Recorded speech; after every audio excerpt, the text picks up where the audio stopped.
bandwidth, that I'm not dropping any packets, and everything is working perfectly. Now, if we go over to the YouTube live streaming dashboard, you can see that it's starting, the stream is starting, and the stream health is good. That is exactly what we want to see.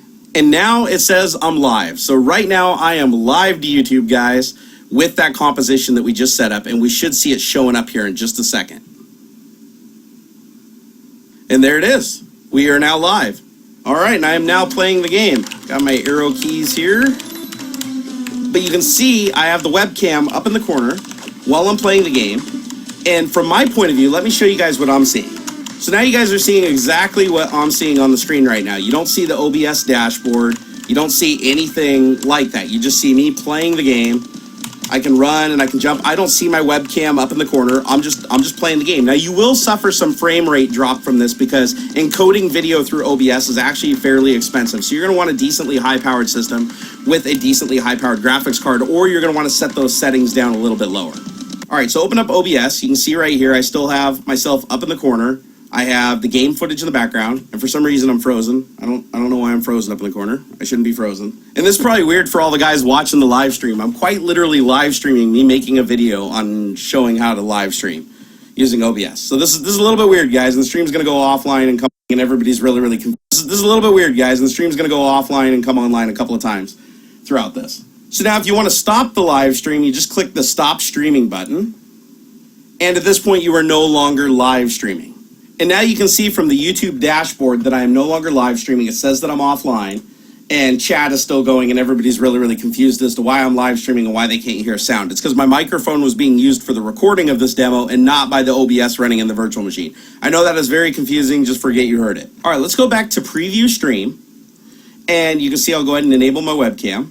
There I am again. Hi. And I'm sorry for the little glitches, guys. It's because I'm actually running in a virtual machine. Things are kind of a little bit slow. The webcam's not always working. It's something that I didn't really expect. But we're going to go ahead and continue with the demo because I think we've got some good stuff here. All right, so the next thing is if you want to live stream to Twitch, it's actually very much the same. You just want to go up to settings. You want to go to your broadcast settings and change it from YouTube to Twitch. And then what you're going to do is you're going to get your stream key from the Twitch dashboard. So log into your Twitch account, go into the dashboard, grab that stream key, copy and paste it directly into here, and then make sure that down here where it says advanced settings, it says you should set the keyframe interval to 2 seconds and you should use X264 encoding under advanced settings. So just make sure that you have everything set so that all those red warnings go away.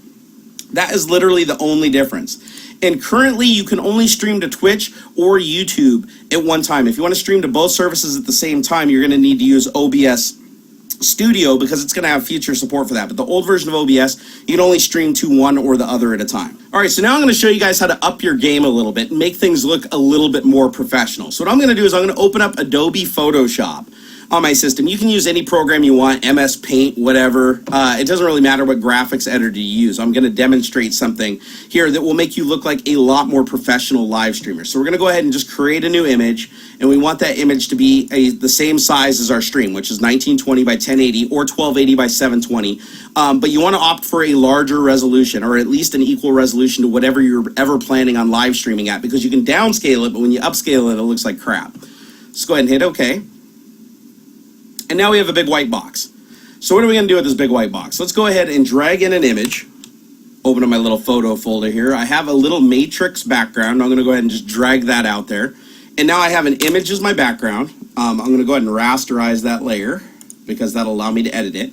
Now I'm going to show you something really cool that you can do. So we're going to go ahead and crop out 2 sections of this really quick, just as a demo. And what I'm going to do is I'm going to come up the top of the screen here in Photoshop and say I want to do a 16 by 9 aspect ratio, because that's the aspect ratio of 1920 by 1080.